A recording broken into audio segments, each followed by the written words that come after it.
आएंगे डॉक्टर गणेश मल्होत्रा, आपके पास वापस आएंगे। फिलहाल एमईए की प्रेस कॉन्फ्रेंस, विदेश मंत्रालय की press conference live.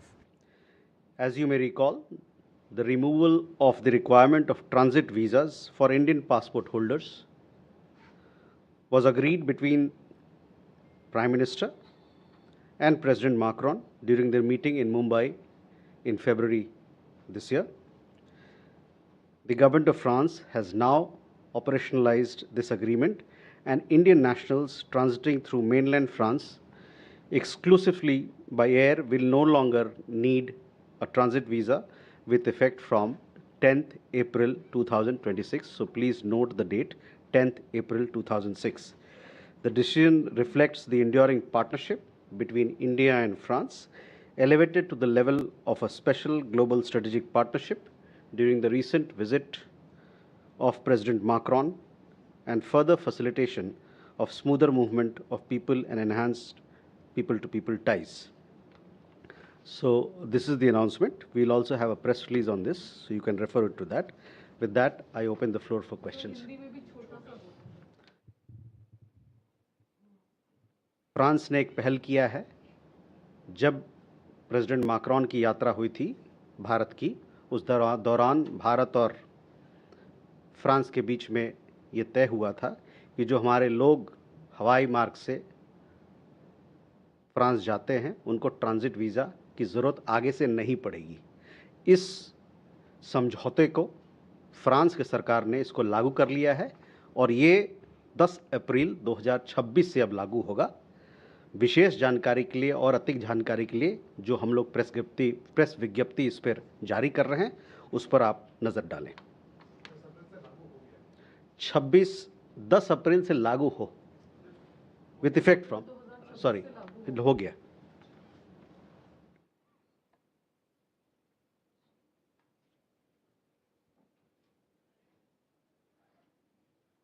So with that, we open the floor for questions. Siddhant. First, of course, Japan has lifted their export on the export of lethal weapons. What's India's response? And secondly, on Donald Trump endorsing a post comparing India and China as hellholes, what is the reaction of the Indian government? Sorry, can you repeat your question again? Second question? The second question is Donald Trump has endorsed a post. The post compares India and China as hellholes. What is the Indian government's response on the US president terming India in a derogatory manner? And your first question was about export controls? Export controls being lifted by Japan, exporting of lethal weapons now allowed by Japan, which is a break in the past when it comes to traditional policy of the Japanese government. This is part of the defense equipment. Correct. Yeah. Okay. Thank you.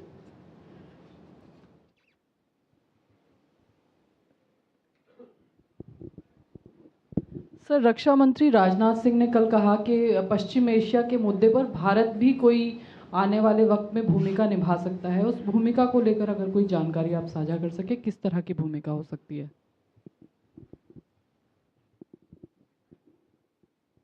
Look. Good afternoon, sir. I'm Ashok from The Pioneer. There is a multiple videos circulating from India and Nepal border, and which is showing about the Bhansar and something related to customs. And there is a very, negative impressions is roaming around the border area, especially from the Bihar and Nepal. Your comment would be great. ये video काहे की बात कर रहे हैं आप? ये customs implementation लागू करने की। ठीक। Okay. Avanyu. Good afternoon, sir. Sir, any information on whether we are going to continue imports of oil from Russia? Is the sanction waiver extended? And sir, secondly, on the India-US trade talks, our delegation is already on its way back. Any information on whether there is an outcome from the talks? Salesh. So amid alteration of balance of power in Strait of Hormuz, when Pakistan is playing interlocutor and Pakistan also deploying weapons and fighter jets in Saudi Arabia, our NSA has visited Saudi Arabia, sir.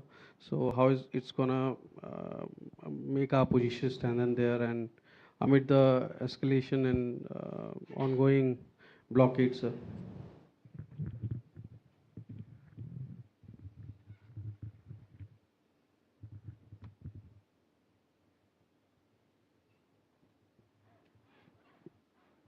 Okay, Siddhant, first to your question regarding some of the recent announcements, changes made by the government of Japan. India welcomes Japan's review of the 3 principles on transfer of defense equipment and technology. Defense and security cooperation forms an important pillar of India-Japan special strategic and global partnership.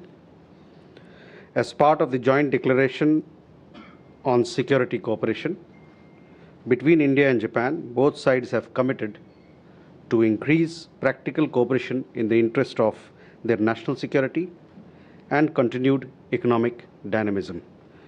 This includes promotion and facilitation of technological and industrial collaboration between the government entities and private sector stakeholders for resilience in sectors critical to national security.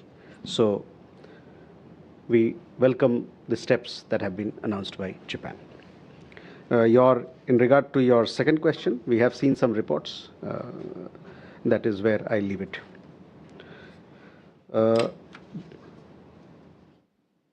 आपका सवाल रक्षा मंत्री के वक्तव्य को लेकर था.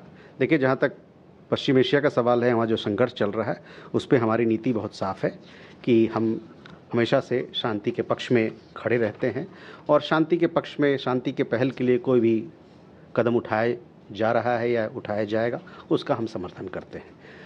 इसके अलावे हम लोगों ने हमेशा से ये कहा है कि कोई भी मसला हो, कोई भी संघर्ष हो, कोई भी मतभेद हो, उसको डायलॉग और डिप्लोमेसी के माध्यम से, यानी कूटनीति और संवाद के माध्यम से सुलझाना चाहिए. तो ये हमारा पक्ष है और यही हमारा भारत का पक्ष है. अभी अशोक, नेपाल के मामले में we have, you rightly pointed out several social media reports. We've also seen some reports about enforcement by Nepali authorities of pre-existing provision that outlines collection of customs duty from cross-border travelers in case they carry items which are purchased in India, of course, and which have a value of over 100 Nepali rupees. We understand that the government of Nepal has taken this step primarily with the intent to curb informal trade and smuggling. We have also seen a statement by a senior Nepali official stating that civilians carrying personal goods or household goods will not be obstructed. We remain engaged on these developments. Sir, इसको हिंदी में नेपाल भारत का मामला है. ठीक है, ठीक है. हमको लगा आप बोल रहे हैं कि इसको नेपाली में बोलिए. आप सीमा के निकटवर्ती से आते हैं, इसलिए मुझे लगा.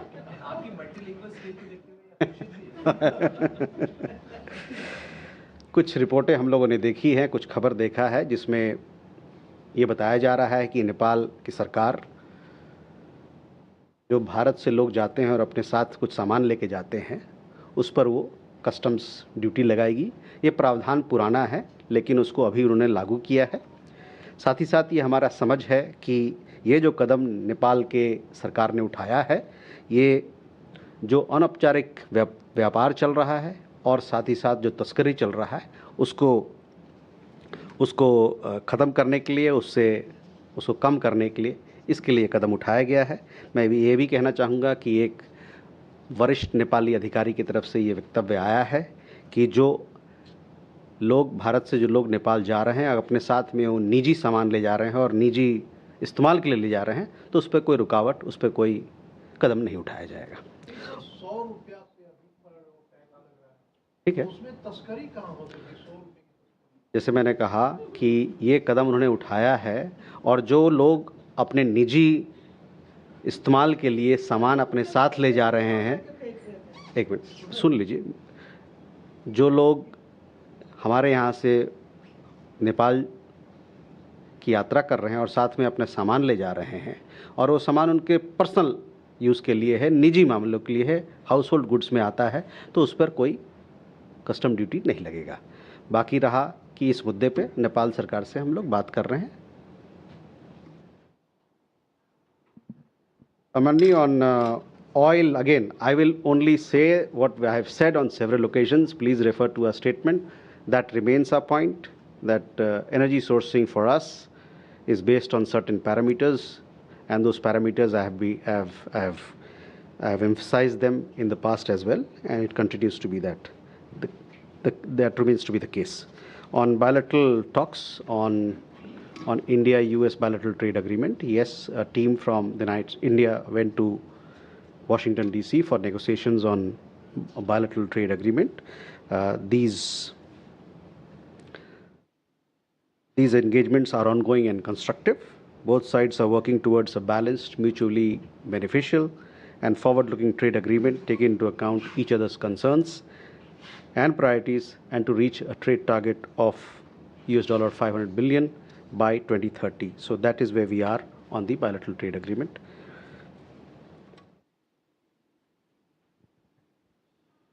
Shailesh, on National Security Advisor, visited Saudi Arabia. This was part of our outreach to countries in the Gulf. This was done on the direction of our Prime Minister. Earlier, External Affairs Minister also had visited UAE, and our Petroleum Minister had visited Qatar. In addition, we also had outreach made by our Commerce and Industry Minister, who spoke to several of his counterparts. As far as Strait of Hormuz is concerned, you know our position very well. We continue to call for unimpeded access or unimpeded navigation and transit rights for commercial shipping. More? Ishi? This is Yeshi Seli from Business India.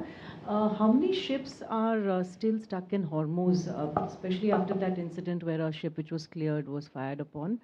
And, you know, how many are still there? How many have come back to India? And also, I have a question on the 8th Naval Veteran Commander Purnendu Tiwari. He was cleared by a court in Qatar on March 12th of the financial misappropriation charges. Why is he still languishing in jail? It's been over 2 years and 2 months. From sir Brahma Prakash Dwivedi news से मेरा सवाल है, अभी इसके पहले सिद्धांत ने भी सवाल किया था कि जो ट्रंप की पोस्ट है भारत को और चीन को लेकर, और भारत की तुलना नर्क से की गई है, इस पोस्ट को लेकर देश में नाराजगी है और खासतौर से बड़ी पॉलिटिकल पार्टीज हैं। कांग्रेस पार्टी ने कहा है कि भारत सरकार को इस पर ऑब्जेक्शन जताना चाहिए अमेरिका के साथ, क्योंकि ये पोस्ट निंदनीय है। तो इसको लेकर क्या भारत सरकार अमेरिका के समक्ष विरोध जता रही है या अपनी आपत्ति जता रही है? भारत का क्या रोक है? Thank you. Okay, Pranay. Sir, Pranay Upadhyay from India Today and Aaj Tak. Recently, there have been again some incidents of firing involving some ships in Strait of Hormuz, and there are reportedly some Indian seafarers on board on those ships. So what is the status of those seafarers, Indian seafarers, and how many incidents involving Indian ship or the Indian seafarers involving these firing incidents in Strait of Hormuz in last 2 days?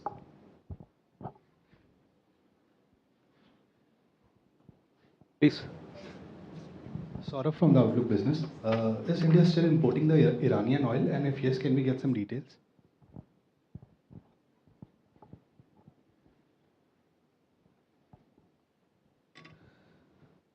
So first, Yeshi, coming to your question on Indian ships, we have 10 Indian ships which have exited Strait of Hormuz safely in the last few weeks. We have 14 Indian ships which are still in the Persian Gulf. On your second question regarding Commander Tiwari, let me make it very clear. Please don't conflate two issues. The court judgment that you are talking about, that's a separate March 12 court judgment. He was sentenced by Qatar's Court of Cassation along with Omani owner and other Qatari officer. This judgment came in February of 2026. The other case that you are referring of March 12th, that's a separate case in which he has been given relief, but presently he is detained in this particular case on which the Court of Cassation of Qatar gave a ruling, sentenced him. That judgment came in February of 2026. As far as we are concerned, we are in touch with his family and we are extending all possible support. I would again like to mention, because we see that all issues get jumbled up, that this case in which Commander Tiwari has been sentenced is a separate case from the one in which he and others were released following GUI's intervention. There are two separate cases. From इनका जो सवाल है सिद्धांत का सवाल था, उसका मैंने पहले ही जवाब दे दिया है. वही सवाल आपका ही है प्रणय.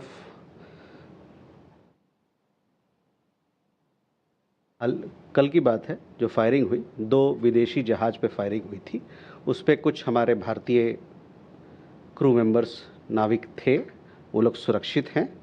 और ये 2 जो जिस पे फायरिंग हुई है एक विदेशी जहाज हैं. तो इसके बारे में मेरे पास विस्तृत जानकारी नहीं है क्योंकि विदेशी जहाज हैं. और लेकिन मैं ये कहना चाहूँगा कि ईरान की सरकार से हमारा लगातार बातचीत चल रही है ताकि जो हमारे वहाँ पर शेष जहाज हैं वो सुरक्षित भारत आए. ये सवाल आपने अंग्रेजी में किया था. Anyway, so just to say that, in these 2 ships which were fired, they are foreign owned. There are some Indian nationals on them, on board these ships. They are safe. As far as our ships are concerned in the Persian Gulf, we continue to remain in close conversation with Iranian authorities so that they can safely exit Persian Gulf and reach India. The other incident which had happened involving 2 Indian ships, that happened on last Saturday, on which you must have seen the statement that we issued. Saurabh, on oil, our position on what we buy, how we buy, etc., that has been made amply clear. Please refer to those statements. More? Suhasini? So Hasini Heather from The Hindu. I wanted to ask Secretary West, Sibi George is in New York. He met the UN Secretary General. He addressed the IGN on UNSC reforms. I wanted to ask, 1 year after Pahalgam, is there any movement on India's desire to designate the TRF as a group? Was this raised by India with the UN Secretary General and with other members of the UN Security Council at present? And why is it that there has been no movement on this issue, which about 11 months ago a specific MEA team had gone to New York just to discuss? The second question is, in his statement on UNSC reform, India has backed the Africa formula for 26 states. Will this include the veto as well for the new members of the UNSC? Thank you.